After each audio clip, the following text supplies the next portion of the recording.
Midas touch बोललं की आपल्याला मिडास राजा आणि सोन्याचा चमकणारा चमत्कार आठवतो. माझ्यासाठी मिडास टच म्हणजे जिथे मी मनापासून प्रयत्न करते तिथे दिसणारी हळूहळू प्रगती, बदल आणि समाधान. सोन्यात रूपांतर हा चमत्कार नसतो. वाढ होणं, प्रगती होणं ही खरी जादू असते. माझ्या दैनंदिन जीवनात ही जादू अनेक ठिकाणी दिसते. माझ्या विद्यार्थ्यांना शिकवताना त्यांच्यामध्ये जाणवणारा बदल हा माझा पहिला मिडास टच. मॅम मला नाही जमत म्हणणारी हीच मुलं काही दिवसांनी आत्मविश्वासाने मला येतं असं म्हणू लागतात. त्यांच्यातील प्रत्येक सुधारणा मला सोन्यासारखी मौल्यवान वाटते.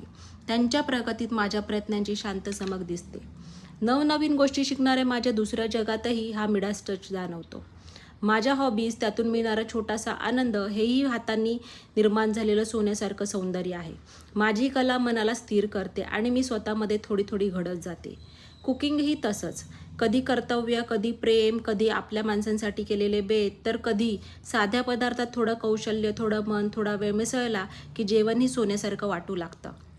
प्रत्येक तयार झालेल्या डिशमध्ये माझा स्वतःचा मिडास टच दिसतो.